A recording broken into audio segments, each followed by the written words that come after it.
Hello, everybody, and welcome back to the Mainstream Indie Music channel. This week, what if a band is almost not even fitting into the indie group of music? Now, hear me out.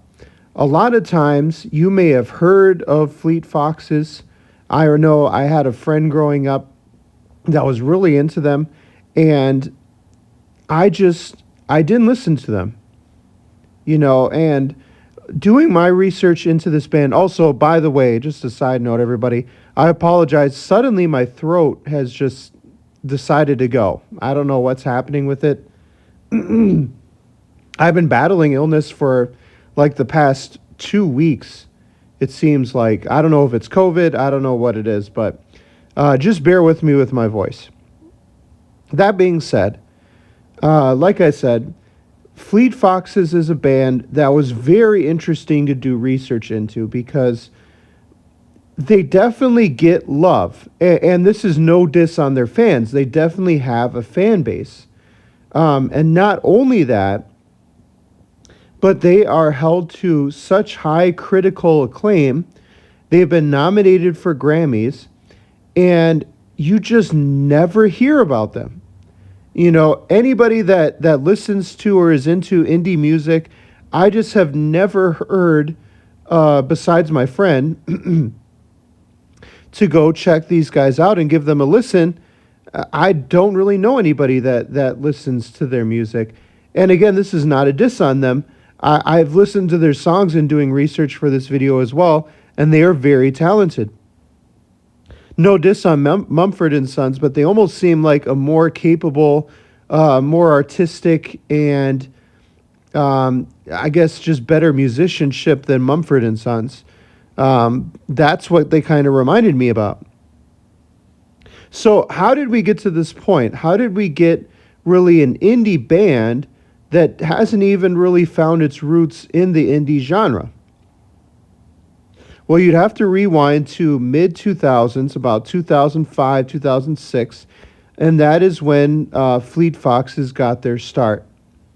And you have about two members, their lead singer and their lead guitarist, backup vocalist, are the two mainstays of Fleet Foxes. Other band members have come and gone in the meantime, but those two have remained throughout.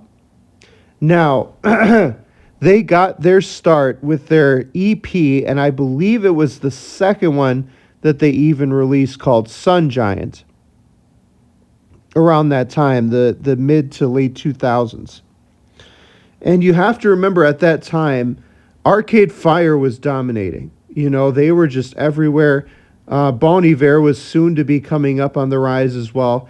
Indie music was finding its stake in the musical world with the rise of the internet. People could listen to obscure bands, and obscure bands in return could get their word out to other people through usage of the internet. Whereas, and I've said this before in previous videos, in the past, indie bands, I feel like, struggled to survive simply because they could not get enough exposure. But that was not happening anymore. Indie bands were able to take advantage of the internet and just kind of get their word spread throughout. And that's what happened with Fleet Foxes with their first album, Sun Giant. And then that led to their biggest release to date, which, if you are going to listen to Fleet Foxes, I highly recommend you listen to this album, Helplessness Blues. There is not too much blues in it, I will give you that ahead of time, but they definitely have such a unique sound to them as a band. You really got to check them out anyway. Now, Fleet Foxes were never in any rush to become popular. They were never any rush to simply make music for the sake of making music, because I believe after Helplessness Blues, they went on to make a third album, which then they toured for. But then after that, they said, you know what? We're going to go on hiatus. We're going to each band member seemed to go their own separate way, their own separate path, but not in any bad blood. They just were interested in making music. And so Fleet Foxes kind of split up for a while, but then came back in 2020, where their lead singer and musician of the band made the entire album by himself. I kind of think of it as a Brandon Urie with Panic at the Disco, but he did everything. He even did